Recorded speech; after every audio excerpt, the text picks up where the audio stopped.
Bismillahirrahmanirrahim. Assalamualaikum warahmatullahi wabarakatuh. Innal hamdalillah nahmaduhu wa nasta'inuhu wa nastaghfiruh wa na'udzu billahi min shururi anfusina wa min sayyiati a'malina. Man yahdihillahu fala mudilla lahu wa man yudlil fala hadiya lahu. Wa asyhadu an la ilaha illallah wahdahu la syarika lahu wa asyhadu anna Muhammadan abduhu wa rasuluh.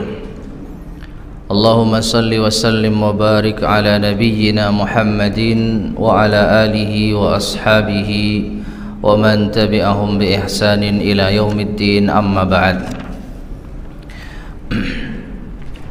Ma'asyiral muslimin rahimani wa rahimakumullah. Alhamdulillah kita bisa melanjutkan kembali kajian kita membahas kitab Al-Islamu Muyassaran ila Fityanil Islam yang disusun oleh Syekh Ali ibn Hasan Al-Halabi rahimahullahu ta'ala, dan meneruskan pembahasan yang ke-17 dari kitab ini, yaitu Birrul Walidain ila Fityanil Islam, berbakti kepada kedua orang tua, itu untuk para pemuda Islam. Sampai pada bagian yang keenam dari bab ini, qala al-muallif rahimahullah, fa idza kana al-walidani aw ahaduhuma kafirain laisa muslimain, maka apabila kedua orang tua itu atau salah satu dari keduanya kafir, bukan muslim, fal wajibu, maka yang wajib, adamu ta'atihim fima hum fihi min kufur, tidak mentaati mereka pada keadaan mereka berupa kekufuran. Fima hum fi, yaitu dalam kondisi mereka di dalamnya berupa kekufuran. Artinya tidak boleh kita mentaati kekufuran mereka, tidak boleh kita taat kepada mereka untuk mengikuti kekufuran mereka. Lianna Nabi sallallahu alaihi wasallam yaqul, karena Nabi sallallahu alaihi wasallam bersabda, la ta'ata li makhluqin fi maksiatil khaliq, tidak ada ketaatan kepada makhluk dalam bermaksiat kepada Al-Khaliq, Sang Pencipta, yaitu Allah Tabaraka wa Ta'ala. Taib, ma'asyar muslimin rahimani wa rahimakumullah. Jadi anak yang muslim, seorang anak muslim memiliki kedua orang tua kafir, maka ketika kedua orang tua memerintahkan kepada kekufuran, kepada kesyirikan, kepada kemaksiatan, maka anak tersebut wajib untuk tidak mentaati mereka, dilarang untuk mentaati mereka.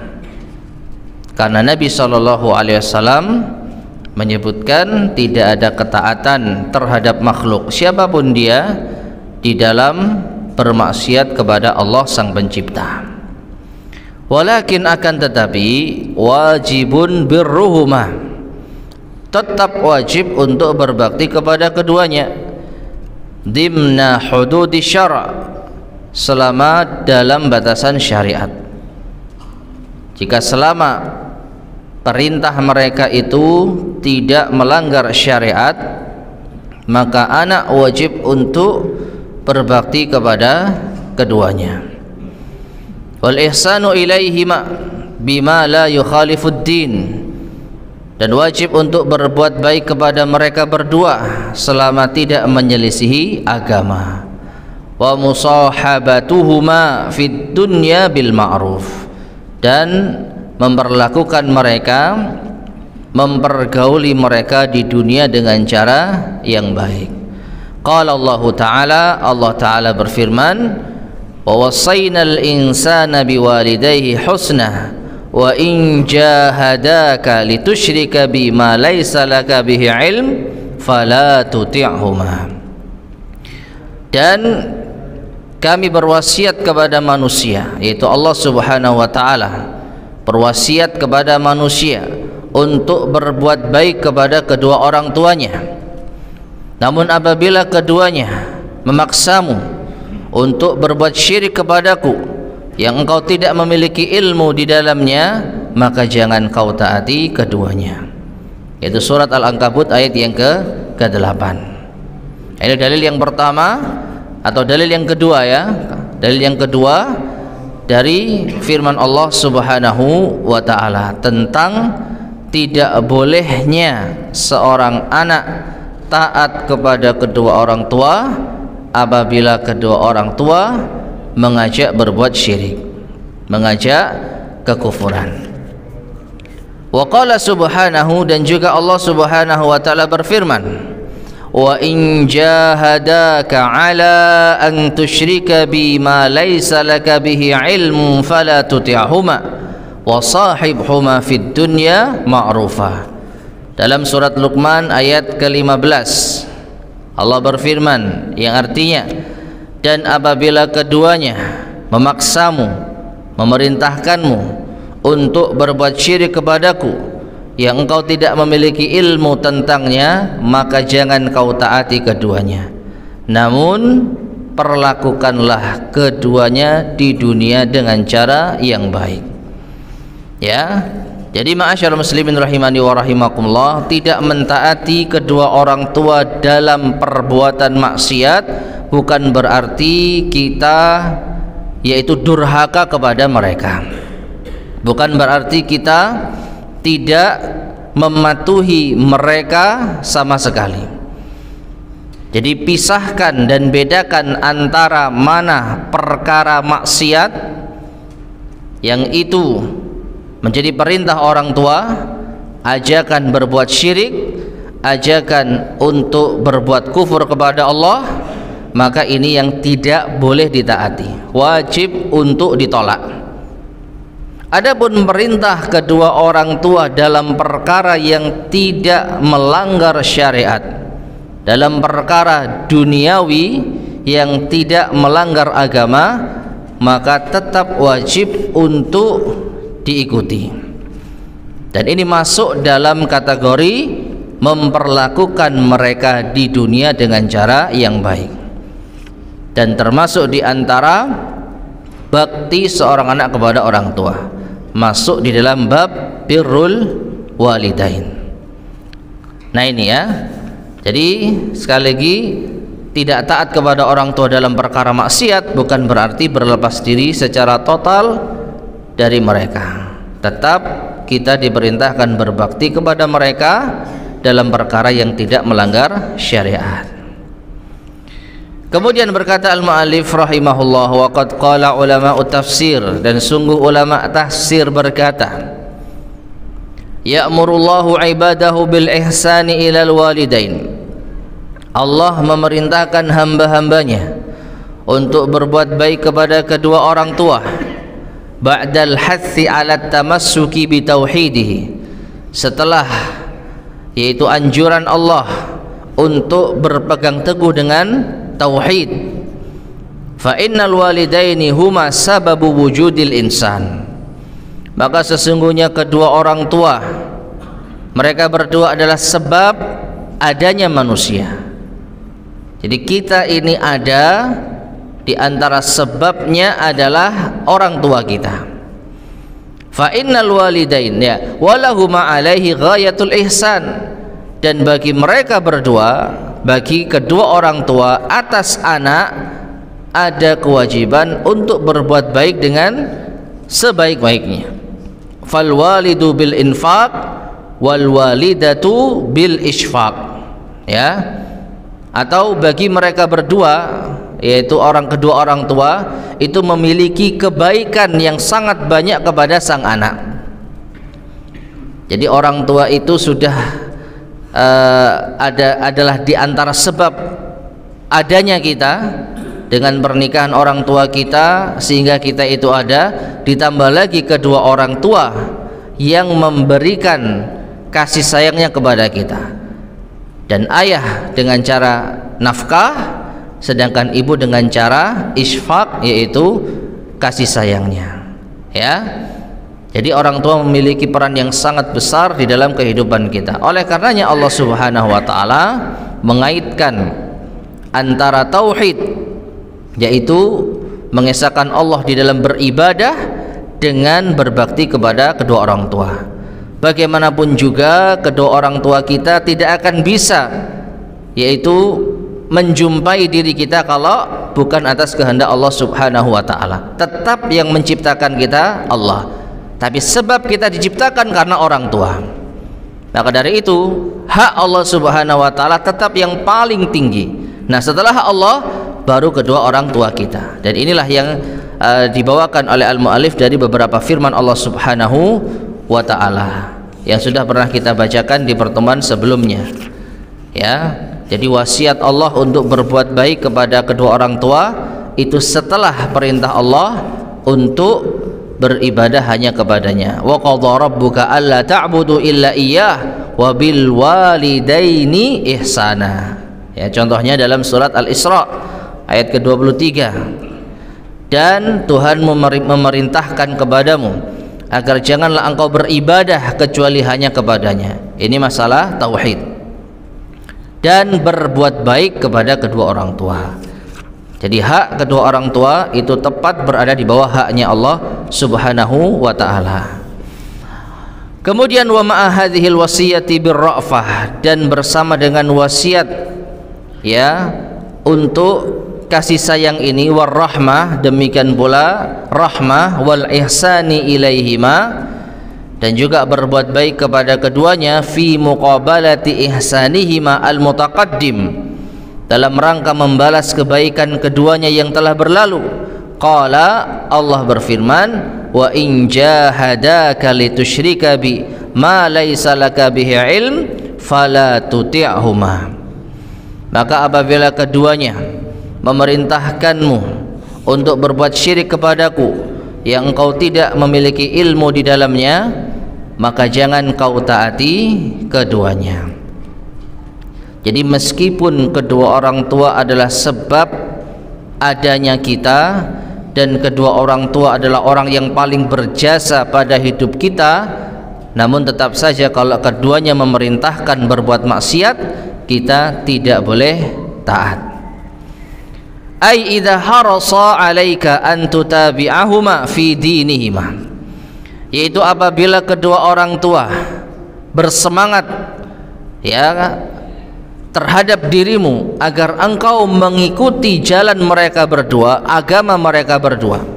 Idza kana al-musyrikin atau idza kana musyrikaini, apabila keduanya adalah musyrik, fa iyyaka wa iyyahuma, maka hati-hati dan juga waspadalah terhadap mereka berdua. La tuti'huma fi dzalik, jangan kau taati keduanya di dalam perkara tersebut.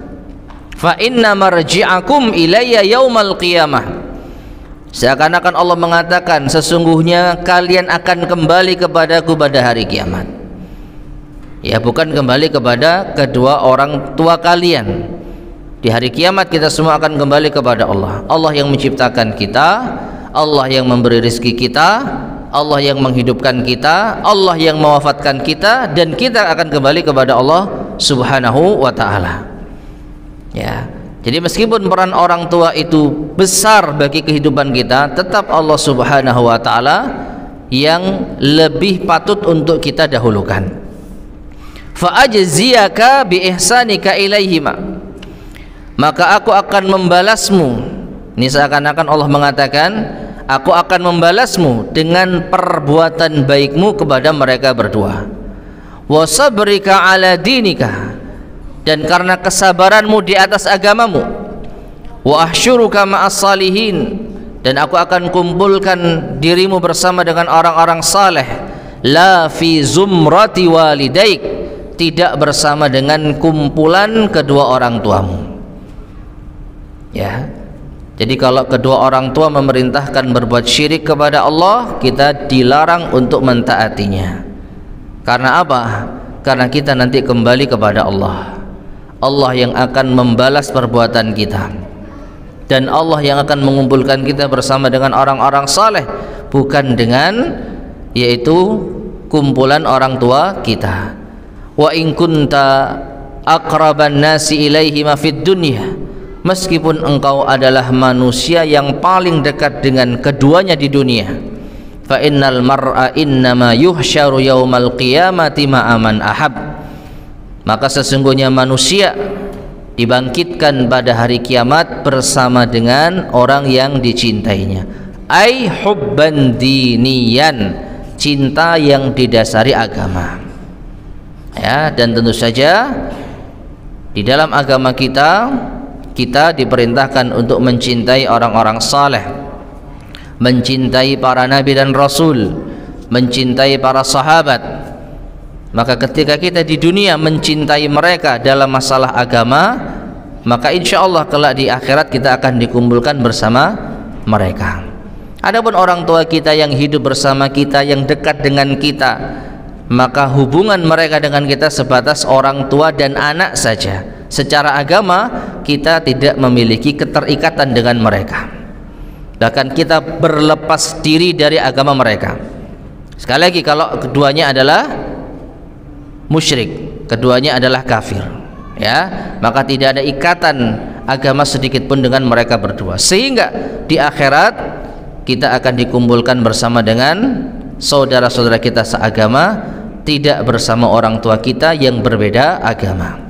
Walihada qala, karenanya Allah berfirman, yaitu di dalam surat Luqman ayat yang ke-9, setelah tadi wa in jahadaka litusyrika bima laysa laka bihi ilm fala tuti'huma.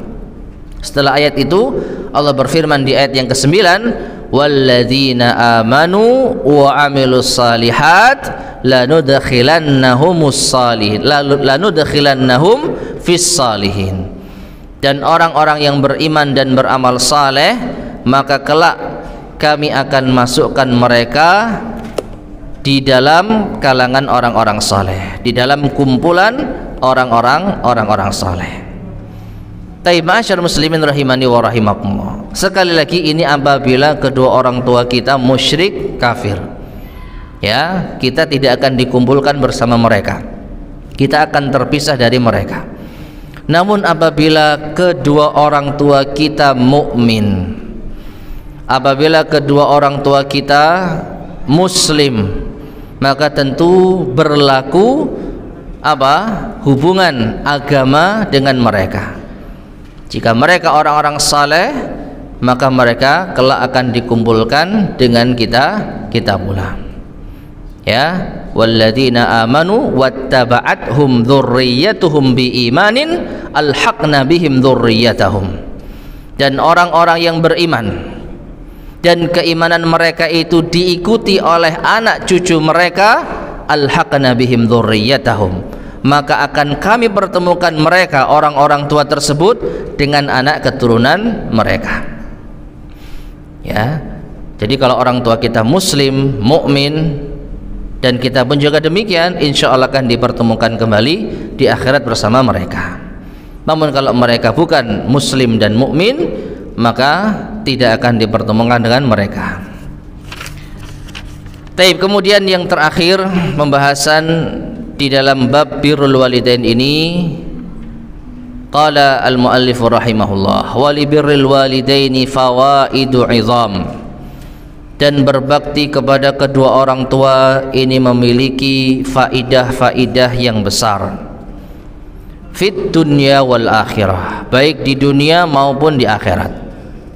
Minha, di antaranya, annahu alamatun ala taufiqillahi subhanahu wa ta'ala li'abdihi fi hayatihi. Berbakti kepada kedua orang tua merupakan tanda Allah memberi taufik kepadanya, Allah memberi taufik kepada hambanya di kehidupan dunianya. Ya, jadi orang yang berbakti kepada kedua orang tuanya berarti dia mendapatkan hidayah taufik dari Allah Subhanahu wa ta'ala. Dan kalau kita perhatikan, tidak semua orang mendapatkan hidayah taufik ini. Karena apa? Ada juga anak-anak yang durhaka, yang tidak berbakti kepada orang tuanya, maka mereka tidak mendapatkan taufik di dalam masalah ini. Demikian pula min husnil Islam wa tamamil iman. Di antara faidah yaitu berbakti kepada kedua orang tua adalah tanda kebaikan keislaman seseorang dan kesempurnaan iman. Karena birrul walidain ini termasuk di antara akhlak yang mulia, ya. Bahkan para ulama kita menyebutkan, kalau kita mengetahui tentang keutamaan akhlak mulia, akhlak terhadap sesama manusia, maka orang yang paling pantas untuk kita perlakukan mereka dengan akhlak mulia adalah orang tua.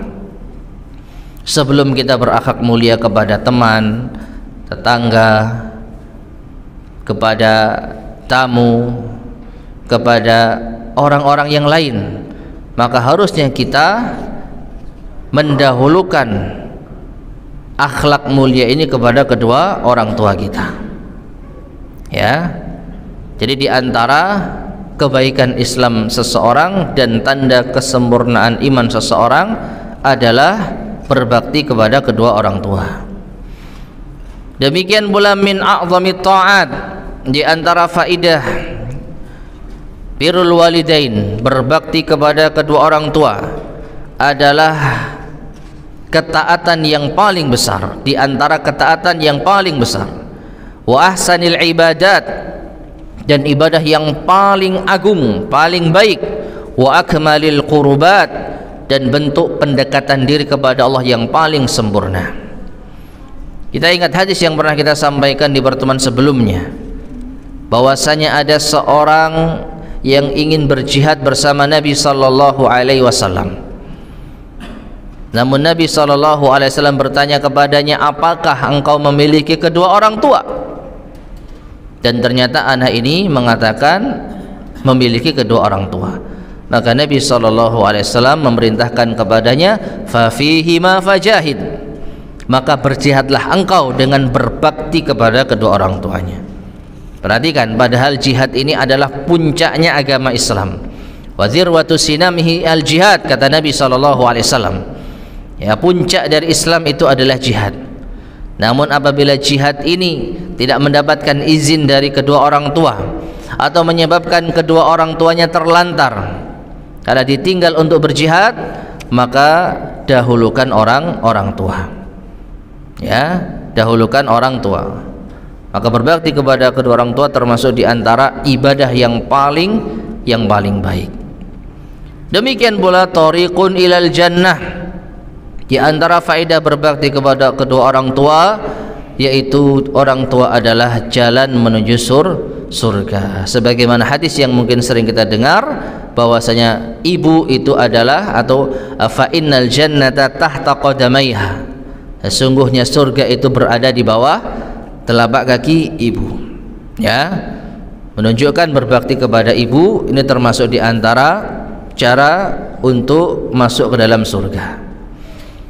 Dan yang terakhir di antara faedah berbakti kepada kedua orang tua, ziyadatun wa barakatun fid din wad dunya, yaitu bertambahnya dan keberkahan di dalam agama dan dunia. Artinya, ma'asyiral muslimin rahimani wa rahimakumullah, orang yang berbakti pada kedua orang tuanya hidupnya insyaallah berkah. Insyaallah hidupnya berkah. Dan berkah ini tidak identik dengan banyak. Ya, yang namanya berkah itu kebaikan yang melimpah, yang banyak. Jadi bukan nominal yang banyak. Berkah itu ada kalanya sedikit tapi mencukupi dan membuat tenang.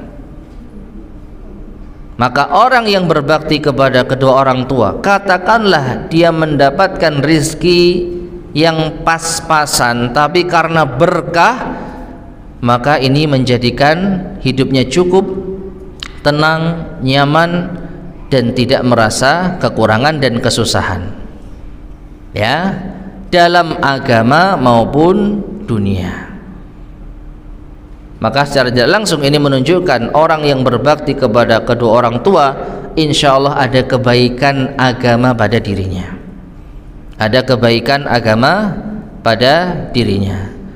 Dan sebaliknya, orang yang durhaka, anak yang durhaka kepada kedua orang tua, maka ini pertanda agamanya tidak baik, agamanya bermasalah.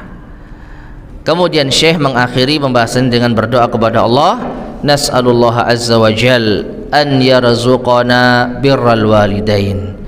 Kita memohon kepada Allah azza wa jalla agar memberikan rezeki kepada kita untuk berbakti kepada kedua orang tua, wal amala ala irdaihima, dan beramal untuk membuat ridha mereka berdua, wal hirsa ala ta'atihima, semoga Allah menjadikan kita semangat untuk mentaati keduanya, wal ihsana ilaihima, dan berbuat baik kepada keduanya, fil hayati, ketika keduanya masih hidup, wa ba'dal mamat, dan ketika keduanya telah meninggal dunia. Intaha.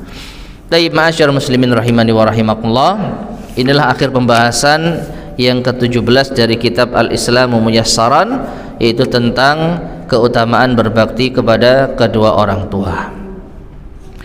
Sekarang kita masuk pada pembahasan berikutnya yang ke-18, sahabatu Rasulillah sallallahu alaihi wasallam ila fityanil Islam, yaitu para sahabat, ya, mengenal para sahabat Rasul sallallahu alaihi wasallam kepada para pemuda Islam. Ma'asyarul muslimin rahimani wa rahimakumullah, sepatutnya pemuda Islam itu mengenal keutamaan para sahabat radhiyallahu taala anhum. Kalau kita memiliki idola panutan dari sekelompok masyarakat, maka jadikanlah panutan kita adalah para sahabat radhiyallahu taala anhum. Jadikanlah idola kita para sahabat radhiyallahu taala anhum. Jangan sampai pemuda Islam tidak mengenal sahabat. Jangan sampai pemuda Islam tidak menghormati dan tidak, yaitu menghargai para sahabat radhiyallahu taala anhum. Secara umum Nabi sallallahu alaihi wasallam melarang kita untuk mencela para sahabat. La tasubbu ashabi, janganlah kalian mencela para sahabatku. Maka sudah sepatutnya kita mengenal keutamaan para sahabat dan memenuhi hak-hak para sahabat. Sahabatu Rasulillah sallallahu alaihi wasallam, sahabat Rasulullah sallallahu alaihi wasallam. Yang pertama, bagian yang pertama, berkata al-muallif rahimahullah, sahabatu Rasulillah sallallahu alaihi wasallam hum khairun nas. Sahabat Rasulullah sallallahu alaihi wasallam, mereka adalah sebaik-baik manusia. Wa afdaluhum ba'dal anbiya'i war rusul, dan manusia yang paling utama setelah para nabi dan para rasul. Ya. Jadi kalau kita ditanya siapakah manusia yang paling utama, maka jawabannya para nabi dan para rasul. Itu adalah manusia yang paling utama. Nah, setelah mereka siapa? Setelah para nabi dan para rasul, manusia yang paling utama adalah para sahabat, yaitu sahabatnya Rasulullah sallallahu alaihi wasallam. Li'annahum, karena mereka, alladzina amanu awwala imanihi wa akmalahu bi Rasulillah sallallahu alaihi wasallam wa da'watihi. Karena mereka adalah orang-orang yang beriman di awal keimanan, yaitu di awal Nabi sallallahu alaihi wasallam diutus menjadi nabi dan rasul, maka manusia pertama kali yang beriman adalah para sahabat. Ya. Wa akmalahu, dan mereka yang paling sempurna keimanannya, bi bi Rasulillah sallallahu alaihi wasallam, terhadap Rasulullah sallallahu alaihi wasallam. Wa da'watihi, demikian pula di dalam berdakwah.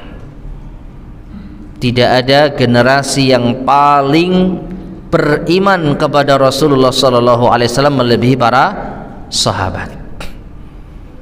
Tidak ada manusia yang paling mencintai dan memenuhi hak-hak Rasulullah sallallahu alaihi wasallam melebihi para sahabat.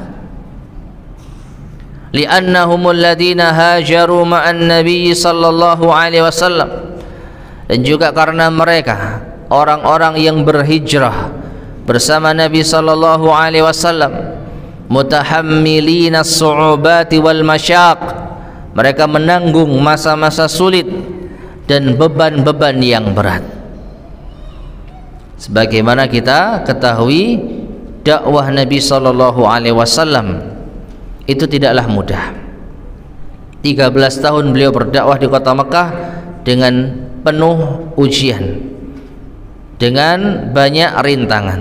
Nah, siapakah manusia yang memberikan dukungan kepada Nabi sallallahu alaihi wasallam? Mereka adalah para sahabat. Ya.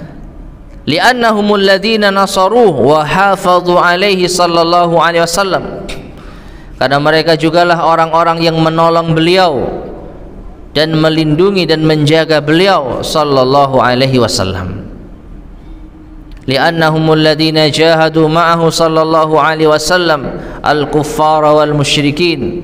Karena mereka juga orang-orang yang berjihad bersama Nabi sallallahu alaihi wasallam, memerangi orang-orang kafir dan memerangi orang-orang musyrik. Allah Subhanahu wa taala berfirman, walladzina amanu wa hajaru wajahadu fi sabilillah walladzina awaw wa nasaru ulaika humul mu'minuna haqqan lahum maghfiratu wa rizqun karim. Dalam surat Al-Anfal ayat yang ke-74, Allah berfirman yang artinya, dan orang-orang yang beriman. Kalau ini berhenti sampai di sini, maka bisa jadi kita masuk orang-orang yang beriman. Tapi ternyata Allah menyebutkan wahajaru, dan orang-orang yang berhijrah. Berarti kita nggak masuk. Kita beriman insya Allah, tapi kita nggak ikut hijrah. Ya, wajahadu, dan orang-orang yang berjihad bersama Rasulullah SAW. Kita juga nggak masuk di sini. Fi sabilillah, di jalan Allah. Walladzina awaw wa nasaru, dan orang-orang yang memberikan perlindungan dan menolong, yaitu Rasulullah sallallahu alaihi wasallam. Kata Allah, ulaika humul mu'minuna haqqan, mereka adalah orang-orang yang beriman dengan benar. Ya, lahum maghfiratu wa rizqun karim, bagi mereka ampunan dan rizki yang mulia. Nah, ayat ini jelas menunjukkan keutamaan para sahabat, karena para sahabatlah yang memenuhi kriteria ini. Hanya para sahabatlah yang beriman, berhijrah, berjihad dan menolong Rasulullah sallallahu alaihi wasallam. Karena di awal-awal Islam, semasa hidup Nabi sallallahu alaihi wasallam, yang ada hanya sahabat dan orang-orang kafir. Tidak ada pihak ketiga, tidak sahabat, tidak kafir, tidak ada. Ya, yang beriman dipastikan mereka adalah para sahabat, dan yang tidak beriman dipastikan mereka adalah orang-orang kafir. Kemudian yang kedua, wa hadhil khairiyatul mubarakatu li haula'is sahabatil kiram, dan kebaikan yang berbarakah ini pada sahabat yang mulia, innama ja'at li anna Allah ta'ala ikhtarahum li suhbati nabiyhi sallallahu alaihi wasallam. Kebaikan ini datang karena Allah Subhanahu wa ta'ala lah yang memilih mereka untuk menemani nabinya sallallahu alaihi wasallam. Jadi bukan kebetulan Abu Bakar, Umar, Utsman, Ali itu ada di masa Nabi SAW. Tapi Allah lah yang memilih mereka untuk menemani nabinya, bukan kita. Jadi Allah memilih mereka menjadi pendamping nabinya. Fakama anna Allah Ta'ala ikhtara rasulahu Muhammadan sallallahu alaihi wasallam liyakuna khatama rusulih wa sayyida anbiya'ih. Ya, maka sebagaimana Allah Subhanahu wa taala memilih rasulnya Muhammad sallallahu alaihi wasallam sebagai penutup para rasul dan sebagai yaitu penghujung dari nabi-nabinya, wakhtara dinal Islam, dan juga Allah memilih agama Islam, liyakuna ad-dinal ladzi la yaqbalu subhanahu fid dunya wal akhirah ba'dah dinan ghairah, yang mana Allah tidaklah menerima di dunia dan di akhirat agama setelah Islam ini, selain Islam ini. Fa innahu subhanahu ikhtara hadhil fi'atal mu'minah as-salihah, maka demikian pula lah Allah memilih sekelompok manusia yang beriman yang saleh, mimman asyu fi asrin nubuwah, untuk hidup di zaman kenabian. Ya, jadi sekali lagi para sahabat itu bukanlah generasi kebetulan hidup, kebetulan ada di zaman Nabi, jadi mereka beriman. Yang artinya kalau ada yang berpendapat demikian, maka akan ada peluang untuk mengatakan kalau kita ada di zaman mereka, ya sama kita akan menjadi sahabat. Ya, kalau kita ada di zaman Nabi SAW, ya nggak beda dengan mereka, kita pasti juga akan menjadi sahabat. Maka ini adalah pemikiran yang batil. Ya, karena yang pertama sudah Allah takdirkan yang hidup di zaman Nabi SAW bukan kita. Jadi jangan membuka pintu yang akan menjadikan kita ini kayaknya sama dengan para sahabat. Ya, kalau kita diberi kesempatan hidup di zaman Nabi, ya kita akan ikut Nabi SAW. Maka ini sama sekali tidak benar. Bahkan ada isyarat dari para sahabat yang mencela orang yang datang setelah mereka, yang merasa kalau hidup di zaman sahabat itu benar-benar membanggakan. Ya, disebutkan oleh mereka orang yang datang di setelah zaman sahabat, yang maknanya betapa nikmatnya kedua mata yang bisa memandang Rasulullah sallallahu alaihi wasallam. Jadi mereka iri dengan para sahabat. Ya, betapa nikmatnya kedua mata yang pernah memandang Rasulullah sallallahu alaihi wasallam. Maka hal ini ditegur oleh para sahabat radhiyallahu taala anhum. Ya, mereka mengatakan jangan engkau berangan-angan sesuatu yang kalau seandainya itu terjadi belum tentu itu akan menjadi baik bagimu. Kenapa? Karena engkau nggak tahu kalau engkau diberikan kesempatan hidup di zaman Rasul sallallahu alaihi wasallam, apakah engkau ikut Rasulullah atau ikut Abu Jahal? Apakah menjamin kalau kita berada di zaman Rasulullah kita akan mengikuti Rasulullah sallallahu alaihi wasallam? Kita mendengar kisah beliau, kebenaran dakwah beliau setelah sekian lama, ya, masa itu berlalu. Tapi bayangkan kalau kita hidup di zaman beliau, kita memiliki adat kebiasaan yang telah mendarah daging, menyembah berhala. Tiba-tiba datang seorang yang mendakwahkan untuk meninggalkan berhala-berhala tersebut. Dalam kondisi kita cinta dunia, kita masih setia dengan ajaran nenek moyang, apakah menjamin kita berada di barisan sahabat? Nah, ini nggak jamin. Makanya jangan sekali-kali mengangan-angankan sesuatu yang apabila ini diberikan kepadamu belum tentu engkau akan mengalami nasib yang baik. Ditambah lagi sahabat tersebut memberikan yaitu gambaran yang kesimpulannya mereka memperjuangkan Islam itu dengan berdarah-darah, dengan penuh perjuangan. Maka sekarang engkau yang saat ini sudah masuk Islam, kerjakan apa yang bisa kau lakukan. Ya, sudah engkau bersyukur kepada Allah, hidup dalam keadaan sudah dimudahkan untuk Islam, maka jangan engkau berangan-angan sesuatu yang di luar kemampuanmu. Nah, seperti itu. Jadi para sahabat itu pilihan, bukan kebetulan. Ya, jadi Allah telah memilih mereka untuk hidup di zaman kenabian. Liyakunu ashaba nabiyina sallallahu alaihi wasallam al-abrar, agar mereka menjadi sahabat Nabi kita yang mulia sallallahu alaihi wasallam, yaitu al-abrar, sahabat-sahabat yang baik.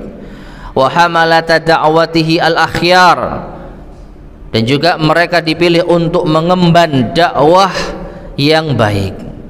Allah Subhanahu wa taala berfirman di dalam surat Al-Hujurat ayat ke-29, Muhammadur Rasulullah walladzina ma'ahu asyidda'u 'alal kuffari ruhama'u bainahum tarahum ruk'an sujjadan yabtaghuna fadlan minallahi wa ridwana simahum fi wujuhihim min atharis sujud. Yang artinya Muhammad utusan Allah dan orang-orang yang bersamanya, yaitu para sahabat, keras terhadap orang-orang kafir dan saling menyayangi di antara mereka. Engkau melihat mereka ruku, sujud, mencoba untuk meraih karunia dari Allah dan keridhaannya. Tanda-tanda mereka terdapat di wajah-wajah mereka min athari sujud, yaitu bekas sujud. Ya, Masyaallah muslimin rahimani wa rahimakumullah. Di sini al-muallif rahimahullah memberikan sedikit catatan. Makna dari tanda mereka terdapat di dalam wajah-wajah mereka bekas sujud. Ini yang dimaksud adalah nurul iman, tanda keimanan. Ya, walaisal maqsudu dzalik at-taghayyura alladhi yadhharu ala jildi jabhati ras min athari sujud. Bukan yang dimaksud dengannya adanya perubahan yang nampak di kulit dahi kepala orang dari bekas sujud. Yang kita lihat apa? Kayak gosong gitu ya. Ya, bukan itu yang dimaksud di dalam ayat ini. Bukan ini yang dimaksud di dalam ayat ini. Tetapi tanda keimanan, yaitu mereka adalah orang-orang yang suka sujud.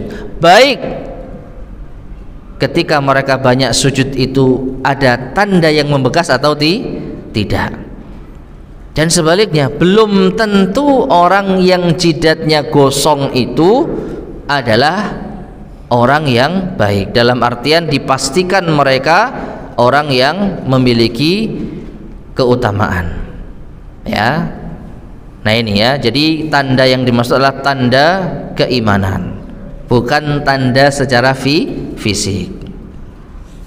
Taib. Sudah masuk waktu Isya? Belum? 1 menit. Baik, kita teruskan. Fas-sahabi, nah ini sekarang pengertian sahabat. Was-sahabiyyu fil lughati mushtaqqun minas suhbah. Sahabi secara bahasa itu diambil dari kata as-suhbah, sahabat, teman. Ya, pas ya. Taib, azan dulu.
Bismillahirrahmanirrahim. Ma'asyar muslimin rahimani wa rahimakumullah. Kita lanjutkan. Jadi sahabat dari segi bahasa adalah orang yang menemani, yang menyertai, ya.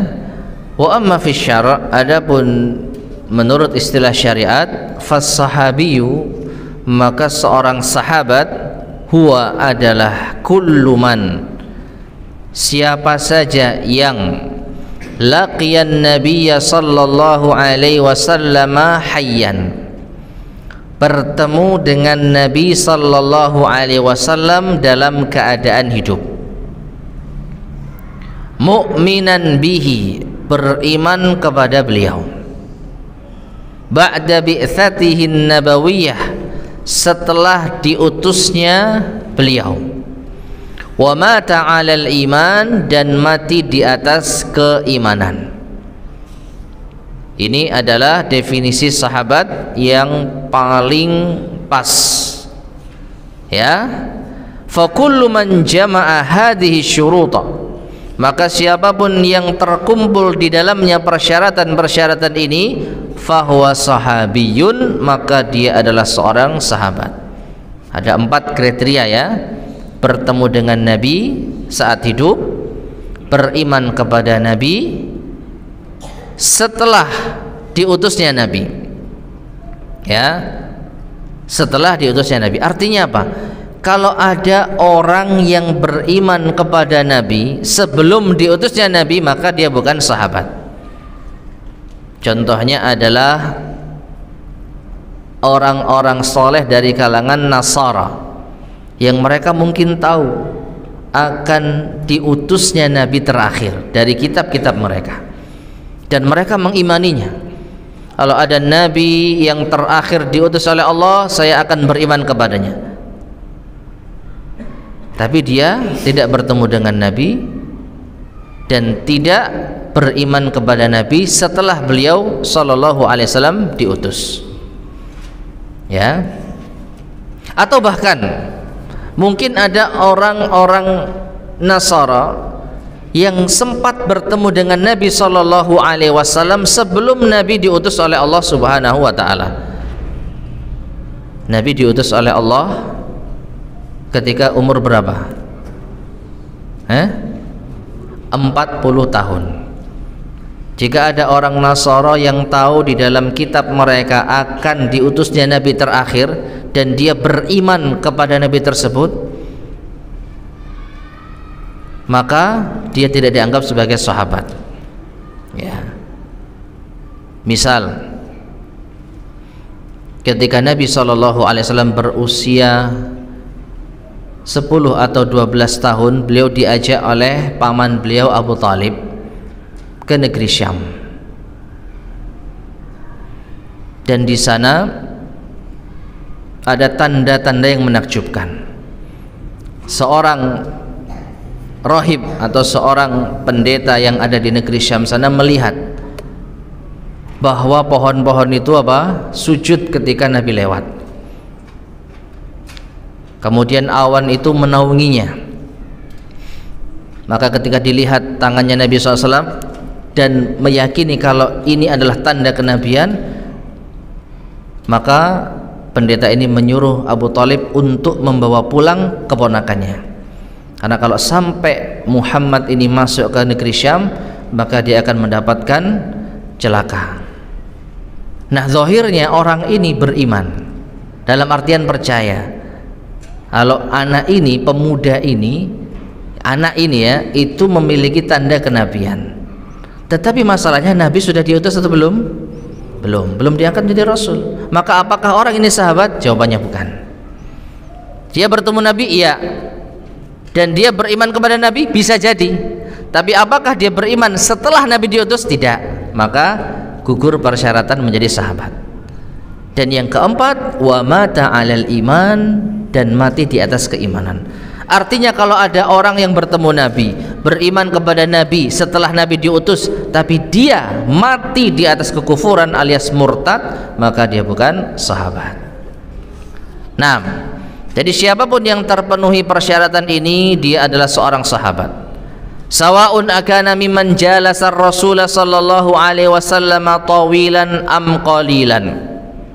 Sama saja apakah orang ini yaitu bermajlis dengan Rasulullah sallallahu alaihi wasallam dalam waktu yang panjang atau yang pendek.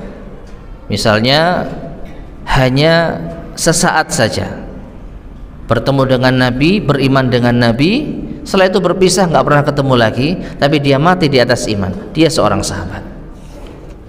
Ya, amra'ahu faqat duna mujalasatin, atau hanya sempat melihat bertemu dengan Rasul, tidak sempat bermajelis. Jadi pertemuan yang singkat, beriman, setelah itu berpisah, maka dia juga masuk kategori sahabat. Ya, wa sawa'un akana mimman rawa anhu al hadisa am lam yarwi, dan sama saja apakah dia meriwayatkan hadis dari Nabi sallallahu alaihi wasallam atau tidak pernah meriwayatkan hadis sedikit pun. Wa sawa'un aghaza ma'ahu sallallahu alaihi wasallam am lam yaghzu, dan sama saja apakah orang ini pernah berperang bersama Nabi sallallahu alaihi wasallam atau belum pernah berperang bersama beliau. Intinya 4 persyaratan ini kalau terpenuhi, maka dia sah dianggap sebagai sahabat, bertemu dengan Nabi. Dan kata bertemu di sini adalah kata yang paling pas, karena ada sebagian ulama yang mengungkapkan dengan melihat Nabi sallallahu alaihi wasallam, beriman kepada Nabi setelah Nabi diutus dan mati di atas iman. Maka ini kurang pas. Kenapa? Karena ada sahabat yang tidak pernah melihat Nabi tapi beriman kepada Nabi SAW dan bertemu dengan Nabi SAW. Siapa? Orang yang buta. Orang buta nggak lihat Nabi, ya nggak lihat Nabi, tapi dia bertemu dengan Nabi, berbicara dengan Nabi, ya, maka dia sahabat. Jadi bertemu dengan Nabi, beriman terhadap Nabi setelah diutusnya Nabi dan mati di atas keimanan, dia adalah sahabat. Wallahu ta'ala alam bissawab. Tayyib ma'asyar muslimin rahimani wa rahimakumullah, kita cukupkan kajian kita di malam hari ini. Insyaallah akan kita lanjutkan pada kesempatan berikutnya biidznillah subhanahu wa ta'ala. Sebelum kita akhiri, barangkali ada yang disampaikan, tafadhal, silahkan.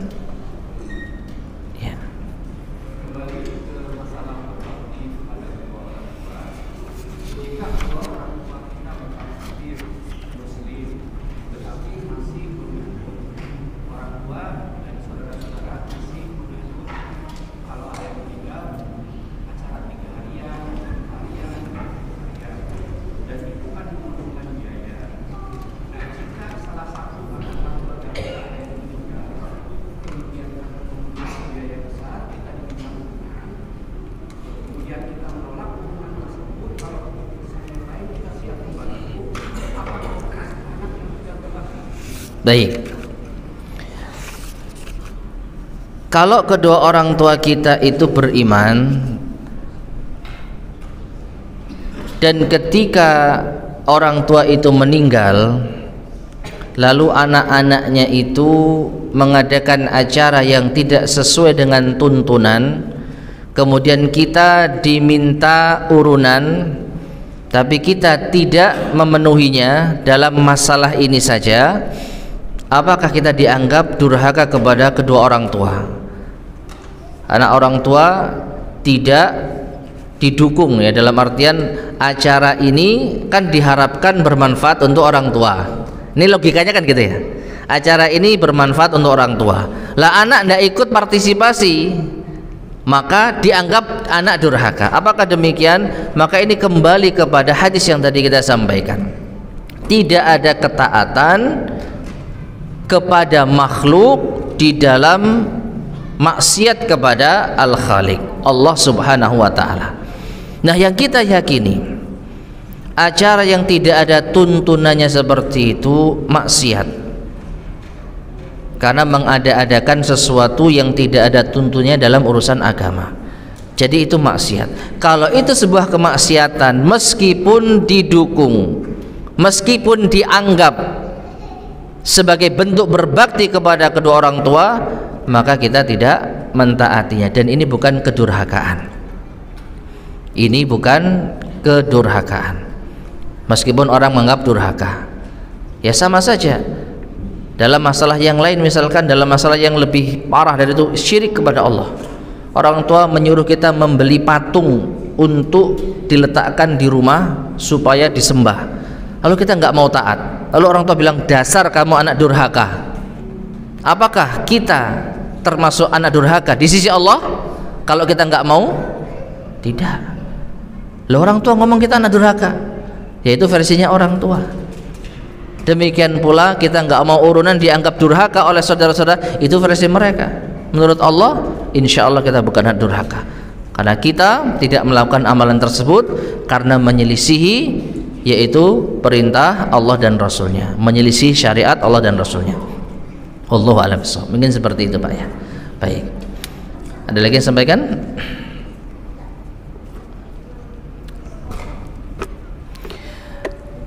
Baik, jika tidak ada, kita cukupkan sekian. Semoga bermanfaat. Kurang lebihnya saya mohon maaf. Kita akhiri. Subhanakallahumma bihamdika asyhadu an la ilaha illa anta astaghfiruka wa atubu ilaik. Walhamdulillahirabbil alamin. Wassalamualaikum warahmatullahi wabarakatuh.